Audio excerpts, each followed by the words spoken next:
پچھلے سینسس کے فگرز ہمارے پاس ہیں 2001 کے کہ ہندوستان کی خواندگی 65% کے قریب تھی، مسلمانوں کی 59%، 6% پیچھے ہیں، 5-6% پیچھے ہیں.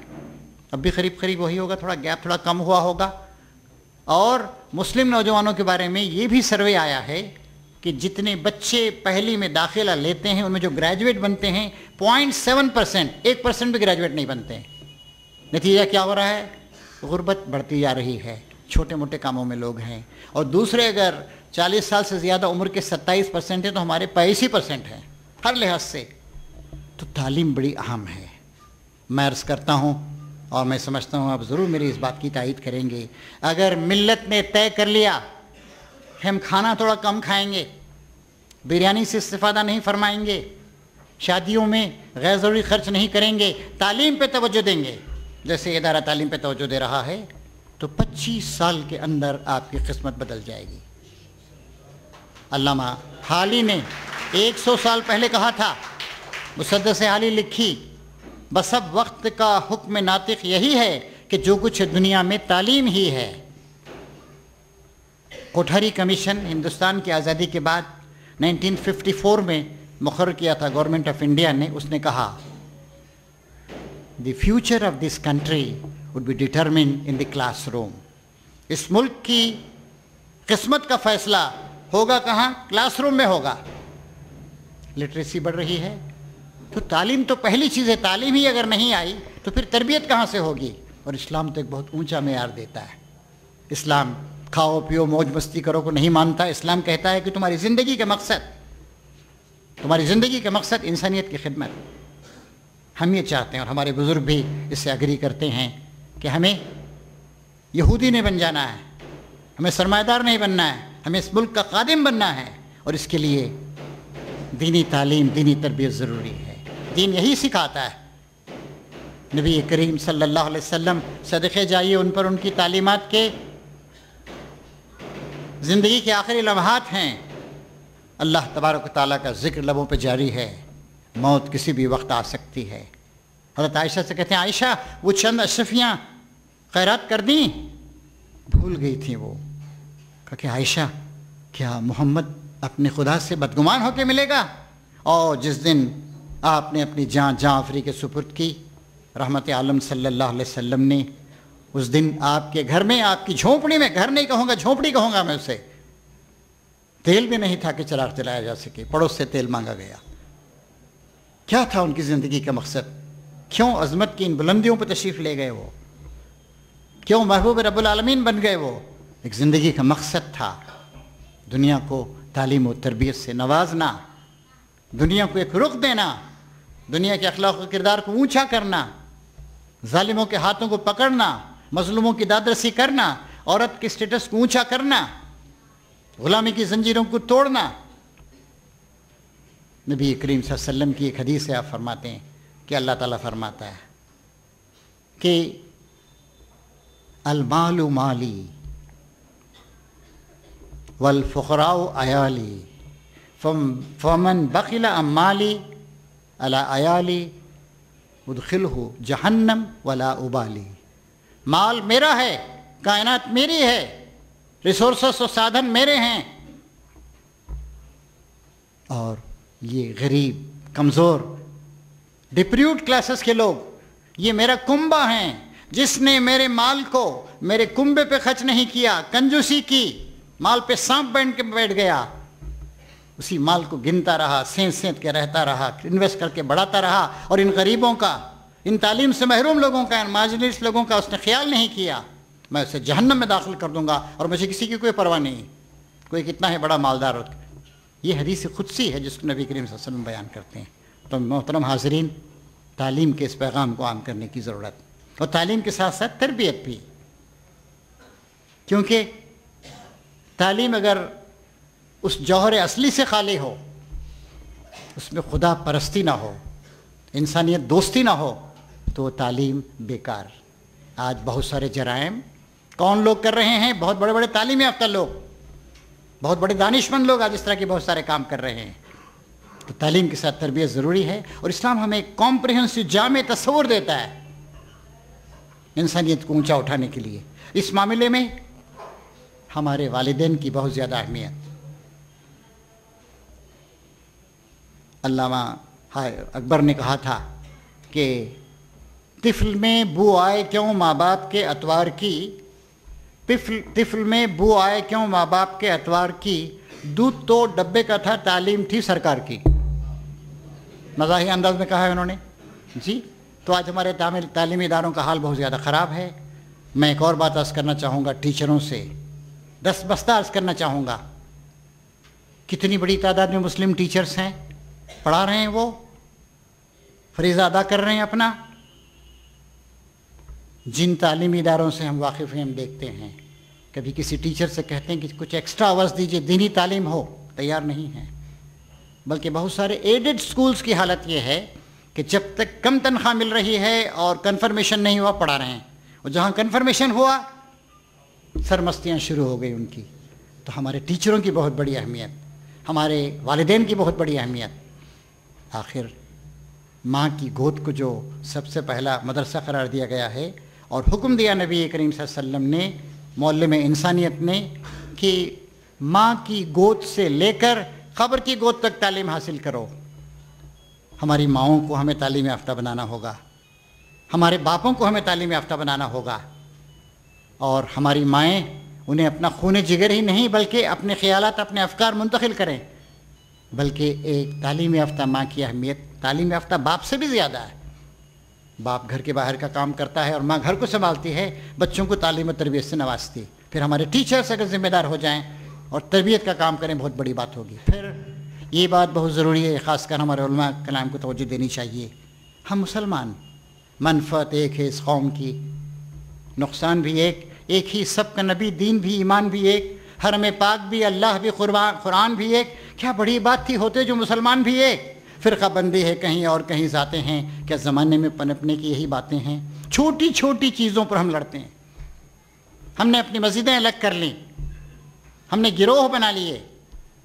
نہیں، ہم اسلام کے علمبردار، ہم شیعہ ہوں یا سنی ہوں، ہم بریلوی ہوں یا دیوبندی ہوں، ہم مخلد ہوں غیر مخلد ہوں، ہمارا تعلق جماعت اسلامی سے، تبلیغ جماعت سے، اہل کسی جماعت سے ہو، ہم دین کے علمبردار. ہمیں بہت بڑا کام کرنا ہے. ہمیں نہ صرف یہ کہ اپنی نجات کا سامان فراہم کرنا ہے بلکہ سارے ہندوستان، سارے انسانیت کے نجات کا کام کرنا ہے. اس کے لیے ہماری تربیت بہت ضروری ہے. ہماری آنے والی نسلوں کی تربیت، اس کو ہم اسلام سے واقف کرائیں. آج دیکھیے کتنی چیزیں، خراب چیزیں ہیں میڈیا میں، انٹرنیٹ پر، اچھی چیزیں بھی ہیں. اب دیکھیے آپ، فیس بک کے بارے میں کہا جاتا ہے کہ دنیا کا تیسرا بڑا ملک ہے. کیوں؟ چین کی آبادی 135 کروڑ، ہندوستان کی آبادی 125 کروڑ، اور فیس بک کے جو سبسکرائبرز ہیں وہ 100 کروڑ. اچھی چیزیں بھی، بہت ساری اچھی چیزیں ہیں، دنیا بھر کی معلومات حاصل. کوئی قرآن مجید کا ترجمہ چاہیے انٹرنیٹ پر آپ کو ملے گا. اخبارات میں گندی چیزیں بھی ہیں. Times of India, Hindustan Times جیسے معزز اخبارات، پورا پارنوگرافک سیکشن ہے، گندگیوں، بیہودگیوں، فحاشیوں سے بھرا ہوا. تو ضرورت اس بات کی ہے کہ جو اچھی چیزیں ہیں اس سے ہم استفادہ کریں. ذاکر نائک صاحب، جن کے انسپریشن سے یہ ادارہ بھی قائم کیا گیا، 3 چینل چلا رہے ہیں. انگلش کا چینل 8 سال پہلے آیا، اردو کا 6 سال پہلے، اور 2.5 سال پہلے بنگلہ کا چینل بھی آیا. اب ان کی پلاننگ یہ ہے کہ عربی میں آئے، اللہ کرے آ جائے، کیونکہ عربی ایک 25-30 کروڑ لوگوں کی زبان ہے اور بہت اہم علاقے کی زبان. پھر چائنیز کے بارے میں وہ سوچ رہے ہیں. ضرورت ہے کہ اس طرح کی چیزوں کو ہم عام کریں اور اچھے ادارے ہم قائم کریں جہاں پر تعلیم کے ساتھ ساتھ تربیت کا بھی انتظام ہو. پھر میں ایک اور بات عرض کروں گا. آج الحمدللہ صبح میں بہت ساری خواتین آئی تھیں یہاں پر، میں نے ان سے عرض کیا، پھر آپ سے بھی عرض کروں گا آپ کے ذریعے سے، کہ آپ اپنے آس پاس کے لوگوں پہ غور کیجئے. دیکھیے سلمز کی کیا حالت، جھوپڑ پٹی کی کیا حالت، کیسی سب ہیومن ٹائپ کی زندگی گزار رہے ہیں وہ. ہر عورت ہر مرد طے کرے. ہم اپنے آس پاس کے لوگوں کو آگے بڑھائیں گے. آپ کے پاس آج کل بہت وقت ہے، بہت سے گیجٹس آ گئے ہیں. مسالہ پیسنے کی ضرورت نہیں ہے، کپڑے دھونے کی ضرورت نہیں ہے، بہت سی سہولتیں ہیں، ٹائم ہے آپ کے پاس. آپ آس پاس کے بچیوں کی تعلیم کا انتظام کیجیے، ان کی تربیت کا انتظام کیجیے، اخلاق کو پروان چڑھانے کی کوشش کیجیے. یہ ہماری بہت بڑی ذمہ داری ہے. اور کل کا ہندوستان انتظار کر رہا ہے، ہندوستان دیکھ رہا ہے، راہ دیکھ رہا ہے، کیونکہ آج ہندوستان میں ایک طرف فحاشی ہے، بے حیائی ہے، بہت سی خوبیاں بھی ہیں، بہت سارے اچھے کام کر رہے ہیں بہت سارے NGOs۔ امت مسلمہ کی تو ایک خصوصی ذمہ داری کہ ہم اسلام کو جو پیغام محبت ہے اس کو عام کریں، اور یہ اس وقت تک نہیں ہو سکتا ہے جب تک کہ ہم مضبوط نہ ہوں۔ ہم مضبوط ہوں گے تاکہ ہم ہندوستان کو اور انسانوں کو مضبوط کریں، ہم علم حاصل کریں گے تاکہ ہم علم کی شمعوں کو روشن کریں۔ ہمارا دین ہمیں خود غرضی کی تعلیم نہیں دیتا ہے، ہمارا دین ہمیں تعلیم دیتا ہے ساری انسانیت کی بھلائی کی، کیونکہ اسلام سب کے لیے آیا ہے، لیکن ہم خود آج معاشی خرابیوں کا شکار ہیں، ہم خود بہرہ رویوں کا شکار ہیں، ہم خود کمزور ہو گئے، مارجنلائز ہو گئے ہیں، ہماری کوئی وائس نہیں ہے۔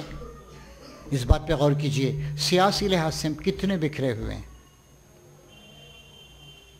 ابھی جو سرویز ہیں ان سے معلوم ہوتا ہے اتر پردیش کے جو مغربی اضلاع ہیں، سہارنپور، مظفر نگر، شاملی، میرٹھ وغیرہ تک آپ آ جائیے، 36% مسلمان ہیں، یعنی پورے اس علاقے میں۔ مشرقی یو پی میں آئیے، جونپور، گورکھپور، دیوریا وغیرہ وغیرہ، جو بنارس وغیرہ، 26% مسلمان، اور اتر پردیش کے بہت سارے شمالی اضلاع 16% مسلمان، لکھنؤ اس کے نارتھ وغیرہ کے مختلف علاقے جو ہیں۔ ہاں البتہ جنوبی اتر پردیش، مانک پور اور باندہ وغیرہ اس طرح کے جو علاقے ہیں وہاں پر صرف 2% سے بھی کم، اتنی بڑی تعداد، لیکن ہم بکھرے ہوئے ہیں، مسالک میں بکھرے ہوئے ہیں، مدارس کے جھنڈوں کے تحت بکھرے ہوئے ہیں، جماعتوں میں، سیاسی پارٹیوں میں بکھرے ہوئے ہیں۔ ہمارے سیاستدانوں کا بھی قریب وہی کردار ہے جو اور لوگوں کا ہے، کوئی خاص ہمارے اندر کوئی اچھائی اور کوئی ڈسٹنکشن والی چیز نہیں ہے ہمارے اندر۔ آخر کب آئے گی تبدیلی؟ وہ اتنی بڑی تعداد میں ہونے کے باوجود ہمارا کوئی سے نہیں ہے، ہم اسی طرح مارجنلائز ہیں۔ کیوں؟ ہم نے زندگی کی جو اولیات اور ترجیحات ہیں ان کو بھلا دیا ہے۔ ہمارا کام یہ ہے کہ ہم اخلاق کا، انسانیت کا، تقویٰ کا، پرہیزگاری کا پیکر بنیں اور دنیا کے لوگوں کی خدمت کریں، اور اتر پردیش کے اس معاملے میں کافی آگے آنا۔ ایک اور بات بتاؤں میں، ہندوستان میں 2001 کے سینسس کے مطابق 13.4% مسلمان، اس سینسس میں 14% ہو گئے ہوں گے، چلیے 14% 15% مان لیجئے۔ ان سارے مسلمانوں کا 23% حصہ اتر پردیش میں رہتا ہے، اور یہاں تعداد بڑھ رہی ہے، پرسنٹیج بڑھ رہا ہے۔ اتر پردیش کو ہم نے اگر سنبھال لیا تو 1/4 مسلمانوں کو ہم نے ہندوستان کے سنبھال لیا۔ اتر پردیش کا تو بڑا مقام رہا ہے، علم کے مراکز یہاں پہ رہے ہیں۔ آج بھی دیکھیے ندوہ، دارالعلوم دیوبند، مظاہر علوم وغیرہ وغیرہ، جامعۃ الفلاح، کتنے ادارے ہیں یہاں پر۔ اردو جیسی زبان کا ارتقاء یہاں پہ ہوا، وہ زبان جو ہندوستان کی آزادی کی زبان تھی، وہ زبان جس نے ہندوستان کے لوگوں کو متحد کیا۔ میں بنگلورو میں پیدا ہوا، تمل ناڈو میں رہتا بستا ہوں، یہ اردو کا فیض ہی ہے کہ میں اپنا مافی ضمیر آپ کے سامنے پیش کر سک رہا ہوں۔ یہ ہماری لنک لینگویج، یہ میٹھی زبان ہے، پیاری زبان، یہ محبت کی زبان، انسانیت کی زبان۔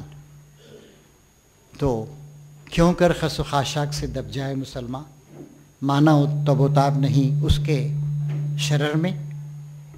تو آج ہماری یہ ذمہ داری ہے، اور ہمارے ادارے ہی نہیں، افراد کی بھی ذمہ داری ہے، ہمارے مردوں اور عورتوں کی ذمہ داری۔ اگر ہمارے اندر جو چھپی ہوئی صلاحیتیں ہیں اور وہ ایک بڑے مقصد کی وجہ سے پروان چڑھ سکتی، آدمی کا مقصد گھٹیا ہو، چھوٹا ہو، معمولی ہو، 2 پیسے اور ایک بنگلے یا چند لاکھ روپے سے زیادہ اگر اس کے سامنے نہیں ہو تو بس ویسے ہی کام کرتا ہے وہ۔ اور اگر بڑا مقصد ہے آپ کا، اللہ تعالیٰ کی رضا اور خوشنودی کا حصول آپ کے تحت ہے، تو آپ انسانیت کو پروان چڑھاتے ہیں۔ نبی کریم صلی اللہ علیہ وسلم نے یہی تعلیم دی، اسی کی تربیت کی آپ نے۔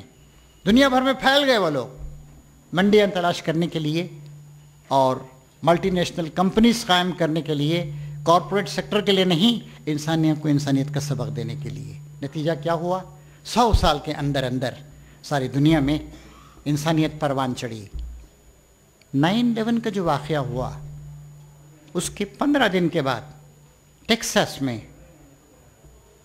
کیرلی نام کی ایک خاتون جو ایک بہت بڑی کمپنی کی CEO تھی، اس نے کہا، اس کا ایک بیان آپ اب بھی انٹرنیٹ پہ دیکھ سکتے ہیں، اس نے کہا there was a time when there was a civilization which was dominant upon almost whole of the world. ایک وقت ایسا گزرا ہے جب ایک تہذیب دنیا کے اکثر بر اعظموں پر چھا گئی. اسلامی تہذیب کا ذکر کرتی ہو، کہتی ہے کہ انہوں نے ایک زبان دی، انہوں نے کلچر دیا، انہوں نے ایک نظریہ دیا، انہوں نے قدیم علوم کو زندہ کیا، انہوں نے مختلف تہذیبوں کے اچھے عناصر کو جمع کر کے ایک بین الاقوامی اسلامی تہذیب کو پروان چڑھایا.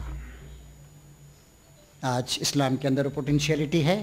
آج دنیا کمیونزم 70 سال تک دنیا کے ایک حصے پہ غالب رہا اور اپنے ہی بوجھ تلے وہ ختم ہو گیا، اور اب گنے چنے دن رہ گئے ہیں کیپٹلزم کے.